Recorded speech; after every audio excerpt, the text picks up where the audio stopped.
Hello friends, welcome back to our channel. आज की जो वीडियो रहने वाली है, इस वीडियो में अपन बात करेंगे बीकॉम सेकेंड ईयर के बारे में, क्योंकि उनकी जो एग्ज़ाम है वो कल से स्टार्ट होने वाली है। 5 मई से आपकी जो एग्ज़ाम है वो स्टार्ट होने वाली है। तो उसके रिगार्डिंग मैं आपको कुछ इंपॉर्टेंट जो टिप्स है वो आपको मैं बताऊंगा। साथ में मैं बात करूँगा कुछ अदर जो आपके जो कमेंट्स आपके देखने को मिल रहे हैं, आपके काफ़ी सारे जो कमेंट्स हैं वो आपके आए हुए हैं, तो उनके बारे में भी इसी वीडियो में बात करेंगे। क्योंकि जो वर्कलोड है अभी वो ज़्यादा है, तो उस कारण से आपके जो कमेंट्स हैं उनका रिप्लाई हम नहीं कर पा रहे हैं। तो मैं इस वीडियो में आपके जो भी कमेंट्स है, जो भी मोस्ट जो कमेंट्स आपके जो देखने को मिले थे, उनको मैं इस वीडियो में लेके आया हूँ। सारी चीज़ें इस वीडियो में मैं आपकी कवर करूंगा। लेकिन देखो, सबसे पहले अपन बात करेंगे बीकॉम सेकेंड ईयर को लेकर। तो देखो, अगर मैं बात करूँ बीकॉम सेकेंड ईयर की, तो उनके देखो कल से यानी 5 मई से आपके जो एग्जाम है वो स्टार्ट होने वाले हैं। जो आपकी जो टाइमिंग रहने वाली है वो रहने वाली है 3 बजे की। तो आपको कोशिश करनी है कि आप लोग एग्जाम सेंटर पे 2:30 से 2:45 के बीच में पहुंचो, यानी 2:30 से लेकर 2:45 तक आपको वहाँ पे पहुंचना है किसी भी हाल में, ताकि आप लोग 15 मिनट आराम से एग्जामिनेशन जो सेंटर है आपका वहाँ पे जाके बैठो आप एग्जामिनेशन हॉल में, और आप लोग अपनी जो कॉपी में जो रोल नंबर वगैरह लिखना है वो सारी प्रोसेस आप 15 मिनट के अंदर पूरी कर पाओ आराम से, ताकि आप लोग अपना जो पेपर है वो 1.5 घंटे का टाइम वो आपका एकदम सिक्योर रहे, ताकि आप लोग हड़बड़ाहट में एग्जामिनेशन हॉल में नहीं पहुंचो। तो इसलिए आपको कोशिश करनी है 15 मिनट पहले ही एग्जामिनेशन सेंटर पे पहुंचने की, और वहाँ पे जो भी प्रोसेस है उसको पूरा करना। उसके बाद में आप रिलैक्स होकर अपनी एग्जाम देना। आपने जो चीज़ पढ़ी है ना उसी पे आपको विश्वास करना है। कोई भी नई चीज़ अब नहीं पढ़नी है। जो चीज़ आपने पढ़ ली केवल उसी के ऊपर फोकस रखो। नई चीज़ अब पढ़ोगे कोई मतलब नहीं है। तो आपने अभी तक जो चीज़ पढ़ी है केवल उसी पे विश्वास रखो, उसी में से सब कुछ पूछा जाएगा। आपने जो चीज़ पढ़ी है वो एकदम बेस्ट पढ़ी होगी, तो उसको ही क्या करो आप लोग अब रिवाइज करो। नई चीज़ मत पढ़ो, क्योंकि नई चीज़ पढ़ोगे तो आपको याद नहीं हो पाएगी इस टाइम में। तो आपको क्या करना है, जो चीज़ आपने पुरानी में जो पढ़ रखी है केवल उन्हीं को क्या करो रिवाइज करो, और उन्हीं पे क्या रखो विश्वास रखो। अब मैं बात करता हूँ कल की एग्जाम की। अगर आपकी बात करें कल की एग्जाम की, तो जो आपका कल का जो पेपर है वो आपके 2 पेपर है एक दिन में। आपका जो एग्जाम लिया जाएगा वो 3 बजे स्टार्ट होगा, उसके बाद में आपको 6:10 में छोड़ा जाएगा। इस दौरान आपके 2 पेपर कंप्लीट हो जाएंगे। और जो पहला पेपर है वो आपका ईएफएम का है, ईएफएम फर्स्ट और ईएफएम सेकंड की बुक का है।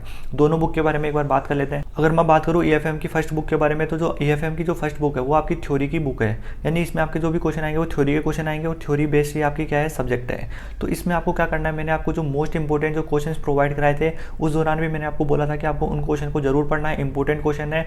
तो आप लोगों ने उन क्वेश्चन को पढ़ा होगा और आराम से आपने उनको सभी को याद कर लिया होगा। तो उन क्वेश्चन को तो आपको पढ़ना ही है। साथ में आप लोग क्या कर सकते हो, जो पुराने एग्जाम में जो क्वेश्चन पूछे गए ना उनको पढ़ सकते हो। और क्या कर सकते हो, अगर आपने यूनिट वाइज पढ़ा होगा, देखो काफ़ी सारे स्टूडेंट ऐसे भी हैं जो यूनिट वाइज पढ़ते हैं, तो उन्होंने जो भी यूनिट वाइज जो भी चीज़ें पढ़ी है वो उनके लिए बेस्ट है। तो जो चीज़ आपने पढ़ ली वो ठीक है। अब देखो, काफ़ी सारे स्टूडेंट ऐसे भी है जो अब भी स्टार्ट करेंगे पढ़ाई, तो उनके लिए मैं बोलूँगा कि 2 यूनिट है वो पढ़ सकते हो, एकदम ईजी यूनिट है। एक तो है यूनिट नंबर फर्स्ट है आपकी बुक की, और एक है आपकी यूनिट नंबर थर्ड। दोनों ईजी यूनिट है, आराम से कर लोगे। इन चीज़ों को आप पहले ही पढ़ के आए हो, तो सेम चीज़ आपको यहाँ पे देखने को मिलेगी, तो आप लोगों के आराम से कवर हो जाएगी दोनों यूनिट। ये केवल मैं उनके लिए बता रहा हूँ जो अब स्टार्ट कर रहे हैं। काफ़ी सारे कमेंट इसको भी लेके देखने को मिले थे कि मोस्ट इंपॉर्टेंट चैप्टर बता दो ताकि हम पढ़ के पास हो जाएं। तो ये जो चैप्टर मैंने आपको बताए यूनिट के, यूनिट नंबर फर्स्ट और यूनिट नंबर थर्ड, इनको आप लोग पढ़ लो। और ये अच्छी यूनिट है, आराम से कवर हो जाएगी, सिंपल यूनिट है। तो आप इन दोनों यूनिट को पढ़ सकते हो। अब जिन्होंने पहले से पढ़ रखी है वो लोग क्या करो, अपना जो भी पढ़ रखा है उसको क्या करो रिवाइज करो। साथ में मैंने जो आपको मोस्ट इंपॉर्टेंट जो क्वेश्चन प्रोवाइड करा रखे हैं उनको जरूर पढ़ना।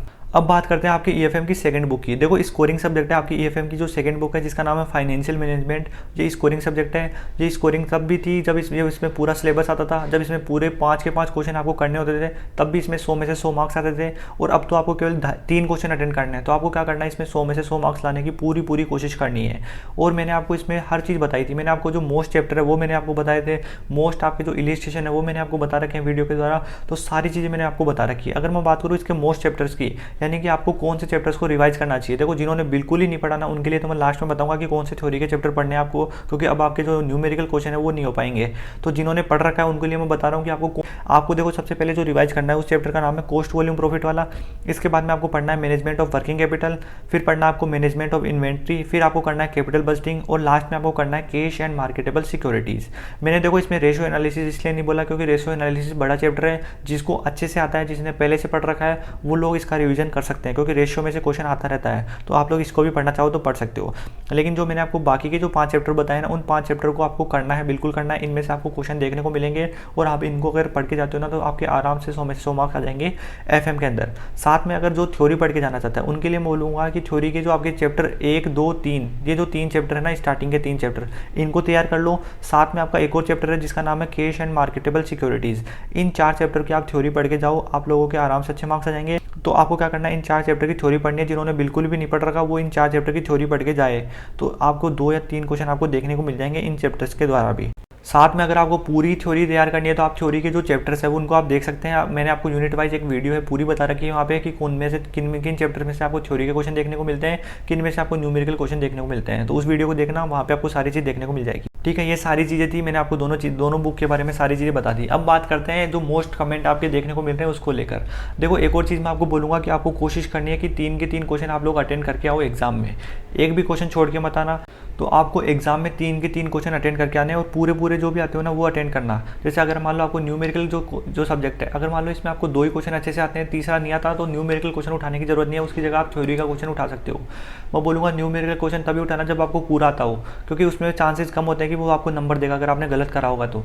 जबकि थ्योरी में अगर आपने कुछ भी लिखा होगा तो वो थोड़े बहुत मार्क्स दे देता है। लेकिन अगर मान लो आपका न्यूमेरिकल क्वेश्चन है वो अगर आपका पूरा गलत है, यानी कि थोड़ा बहुत भी गलत होगा ना, तो चांसेस कम हो जाते हैं उसमें नंबर देने के। तो अगर आपको न्यूमेरिकल आता है पूरा तो ही अटेंड करना, अदरवाइज आप लोग थ्योरी का क्वेश्चन अटेंड करके आ जाना। देखो जो स्टूडेंट तीनों के तीनों न्यूमेरिकल क्वेश्चन अटेंड करेगा ना, उनके लिए तो टाइम बचेगा, कोई दिक्कत नहीं, क्योंकि न्यूमेरिकल सब्जेक्ट में जो आपके क्वेश्चन है वो छोटे क्वेश्चन होते हैं और आराम से सोल्व हो जाते हैं। तो 1.5 घंटा आपके लिए काफ़ी है, यानी इसमें भी आपका टाइम बच जाएगा। लेकिन मैं अगर बात करूँ थ्योरी के सब्जेक्ट की, तो जो भी थ्योरी के आपके पेपर होंगे ना, उसमें आपको जो स्पीड है वो थोड़ी तेज़ रखनी होगी, प्रैक्टिस करना लिखने की, और क्या करना, जल्दी लिखने की कोशिश करना, साफ लिखने की कोशिश करना, तो आपका पेपर पूरा हो पाएगा। अदरवाइज आपको थोड़ा बहुत पेपर आपका छूट सकता है। तो इसलिए कोशिश करनी है आपको पेपर जल्दी लिखने की, क्योंकि जो 1.5 घंटा है उसमें आपको 3 क्वेश्चन अटेंड करने हैं। तो आपकी लिखने की स्पीड अगर अच्छी होगी तो आप लोग 1.5 घंटे में आराम से थ्योरी के 3 क्वेश्चन अटेंड करके आ जाओगे। अब देखो बात करते हैं जो कमेंट्स आपके आए हैं काफ़ी सारे जो एग्जाम्स को लेकर, तो उसके ऊपर अपन बात करते हैं। देखो सबसे पहले जो कमेंट है उसके ऊपर बात करेंगे कि जो पुरानी एग्जाम में जो क्वेश्चन आया है वो रिपीट होते हैं क्या एग्जाम में। तो बिल्कुल जो आपके पुराने एग्जाम में जो क्वेश्चन पूछे गए हैं वो रिपीट होते हैं एग्जाम में। आप लोग जो थ्योरी के जो पेपर है ना उनको देखना। थ्योरी में तो लगभग जो पुराने एग्जामों में पूछे गए क्वेश्चन है ना वही रिपीट होते रहते हैं। तो जो पुराने एग्जाम में जो क्वेश्चन पूछे गए हैं वो बिल्कुल रिपीट होते हैं।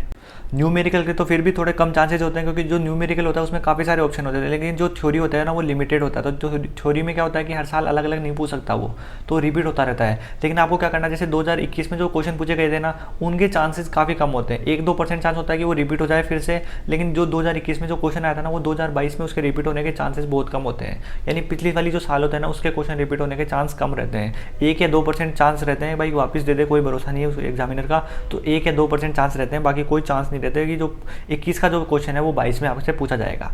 बाकी जो पुराने हैं 21 से पुराने, उनके जो क्वेश्चन है वो रिपीट हो सकते हैं 22 के अंदर। अब देखो अपन बात करते हैं एक और जो सबसे मोस्ट जो कमेंट देखने को मिला है वो ये है कि राजस्थान यूनिवर्सिटी में कॉपी बढ़ने के नंबर मिलते हैं क्या।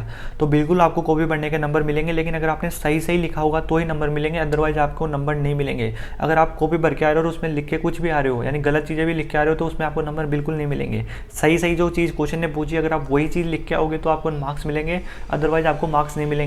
तो आपसे जो क्वेश्चन ने पूछा अगर आप वो चीज़ लिख के आओगे तो आपको कॉपी बढ़ने के नंबर मिलेंगे, अदरवाइज आपको नंबर नहीं मिलेंगे। अगर आपने कुछ अलग चीज़ लिखी होगी, क्वेश्चन कुछ और पूछ रहा है और आप लिख के कुछ आ रहे हो, तो वहाँ पे आपको नंबर नहीं मिलेंगे। ये देखो ये अलग डाउट काफ़ी सारे स्टूडेंट के मन में है कि जो एग्जाम जो होती है राजस्थान यूनिवर्सिटी की, इसमें कॉपी बढ़ने के नंबर मिलते हैं। बिल्कुल ऐसा नहीं है। अगर आपने सही लिखा होगा तो आपको नंबर मिलेंगे, अदरवाइज आपको नंबर नहीं मिलेंगे। जो क्वेश्चन ने पूछा आप वो चीज़ लिखो, उससे रिलेटेड चीज़ लिखो, तब आपको नंबर मिलेंगे, अदरवाइज आपको नंबर नहीं मिलेंगे। और आपको देखो जो पेपर अटेंड करना है एकदम अच्छे से अटेंड करना है, अच्छी राइटिंग में अटेंड करना है और टाइम का बिल्कुल ध्यान रखना है।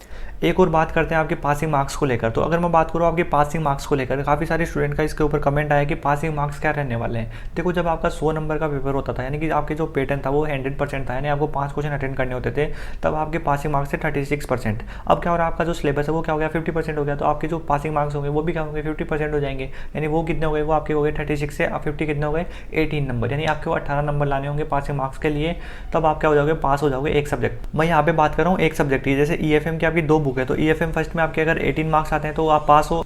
उसी तरीके से आपको जो सेकंड सब्जेक्ट है उसमें भी आपको 18 मार्क्स लाने होंगे, तो आपके दोनों में मिला के कितने हो रहे हैं 36 मार्क्स हो रहे हैं, तो आप लोग क्या हो जाओगे, पास हो जाओगे। एक सब्जेक्ट में जो पासिंग मार्क्स रहने वाले हैं वो है रहने वाले हैं 18 नंबर, यानी कि जो ईएफएम की आपकी 2 बुक है, जो ईएफएम फर्स्ट में आपके 18 आने चाहिए, सेम एज चीज आपकी ईएफएम सेकंड में भी 18 मार्क्स आने चाहिए, और दोनों में मिला के भी अगर आपके 36 आते हैं तो भी आप लोग क्या होंगे, पास होंगे दोनों में मिला के। ठीक है।